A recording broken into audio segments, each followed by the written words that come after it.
हम हर रोज black and white में अलग अलग खबरों का आपके लिए विश्लेषण करते हैं, लेकिन क्या आपने कभी सोचा है कि हमने अपने इस शो का नाम ब्लैक एंड व्हाइट क्यों रखा? यह नाम हमने इसलिए रखा था ताकि हम आपको हर खबर का ब्लैक और व्हाइट पहलू दिखा सके। ब्लैक जिसमें बेईमानी है, झूठ है, फरेब है, धोखा है, और व्हाइट वो है जिसमें उम्मीद है, ईमानदारी है और भरोसा है। और आज हम आपको ऐसी ही दो कहानियों के बारे में बताएंगे जिनमें एक ब्लैक है और दूसरी व्हाइट है। इनमें जिस कहानी का रंग ब्लैक है वो कहानी 28 साल के उस आफताब की है जिसने अपनी 26 साल की गर्लफ्रेंड श्रद्धा के शरीर को 35 टुकड़ों में बेरहमी से काटकर पूरे शहर में फैला दिया। और जिस कहानी का रंग व्हाइट है वो कहानी 27 साल के उस लड़के की है जिसने अपनी 24 साल की गर्लफ्रेंड की मृत्यु के बाद उसके मृत शरीर से न सिर्फ शादी की बल्कि उसने सबके सामने यह प्रण लिया कि अब वो मरते दम तक शादी के इस रिश्ते को निभाता रहेगा।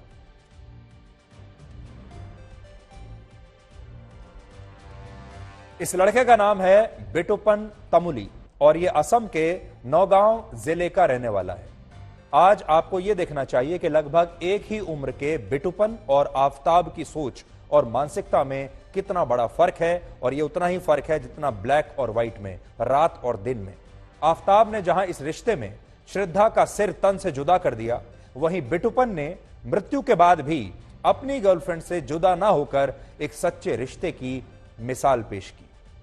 27 साल का बिटुपन जिस प्रार्थना बोरा नाम की लड़की के साथ रिश्ते में था, उसे लंबे समय से गंभीर बीमारी थी और इस बीमारी के बारे में बिटुपन को बहुत पहले से पता था। वो जानता था कि प्रार्थना ज्यादा समय तक जीवित नहीं रहेगी, लेकिन इसके बावजूद उसने हिम्मत नहीं हारी और प्रार्थना को यह भरोसा दिलाया कि वो ठीक हो जाएगी और वो हमेशा उसके साथ रहेगा। इसके अलावा बिटुपन ने प्रार्थना के परिवार को यह कहा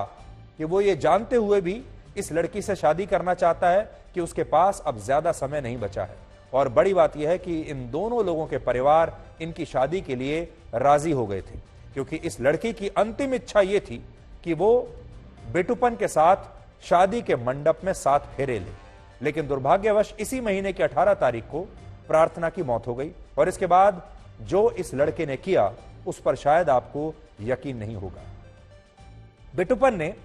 अपनी गर्लफ्रेंड की अंतिम इच्छा पूरी करते हुए उसके मृत शरीर के साथ ही शादी की और अंतिम संस्कार से ठीक पहले उसके मांग में सिंदूर भरकर यह बताया कि एक सच्चे रिश्ते का मतलब क्या होता है, और उसने प्रण लिया कि वो अब जीवन भर इस रिश्ते को निभाएगा।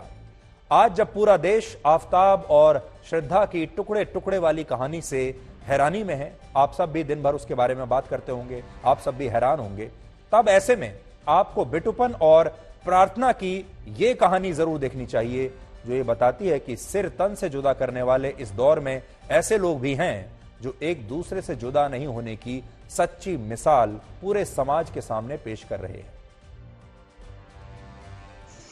কিন্তু সেইটো নোৱাৰিলো কৰিবলৈ মনত যেটো কিছুমান বেদনা আছিল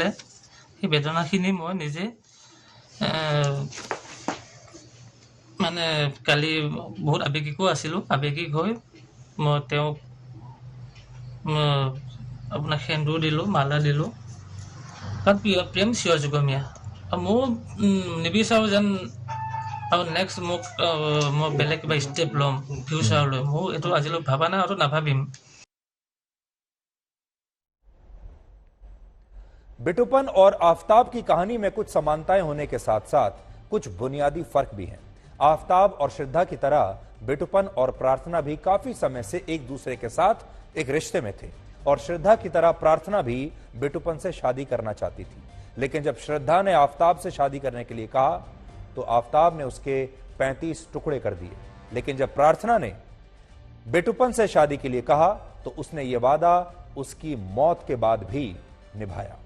श्रद्धा ने एक ऐसे लड़के के लिए अपने माता पिता को छोड़ दिया जो उसके साथ मारपीट करता था, लेकिन बिटुपन ने एक ऐसी लड़की के साथ शादी करने का फैसला किया जो अब इस दुनिया में भी नहीं है और जिसके पास समय भी बहुत कम था। आफताब श्रद्धा की लाश के 35 टुकड़े करने के बाद भी ऑनलाइन डेटिंग एप्स पर दूसरी लड़कियों के साथ संपर्क में था। इनमें से कुछ लड़कियों को वो अपने फ्लैट पर भी लेकर आया, लेकिन बिटुपन ने प्रार्थना की मृत्यु के बाद यह प्रण लिया कि अब जब तक वो जीवित रहेगा तब तक इस रिश्ते को निभाएगा और कभी किसी और से शादी नहीं करेगा। इन दोनों लड़कों में एक और बड़ा अंतर है और वो ये कि जहां बेटुपन अपनी गर्लफ्रेंड की मृत्यु के बाद से सदमे में है, वहीं दूसरी तरफ आफताब को इस बात का जरा भी पछतावा नहीं है कि उसने इतने विभत्स तरीके से श्रद्धा की हत्या की है। अब ये तस्वीरें देखिए, ये तस्वीरें उस समय की हैं जब दिल्ली पुलिस की एक टीम आफताब को लाई डिटेक्टर टेस्ट के लिए फोरेंसिक साइंस लेबोरेटरी यानी एफएसएल लेकर गई थी और इस दौरान आफताब की बॉडी लैंग्वेज जब आप देखेंगे तो वो ऐसी थी कि जैसे उसे श्रद्धा की हत्या करने का जरा भी ना तो कोई अफसोस है ना ही कोई पछतावा है।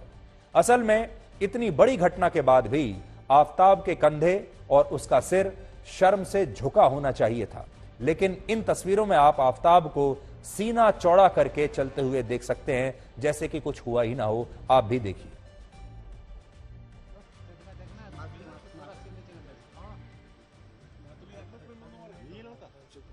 ये आफताब की शायद पहली इतनी स्पष्ट तस्वीरें आप देख रहे हैं, पहली बार आफताब को जब उसे एफएसएल ले जाया गया था और लाई डिटेक्टर टेस्ट के बाद आफताब गाड़ी का इंतजार कर रहा है और यहां आप देख पाएंगे उसके पूरी बॉडी लैंग्वेज से कि इस लड़के को जरा भी पछतावा नहीं है।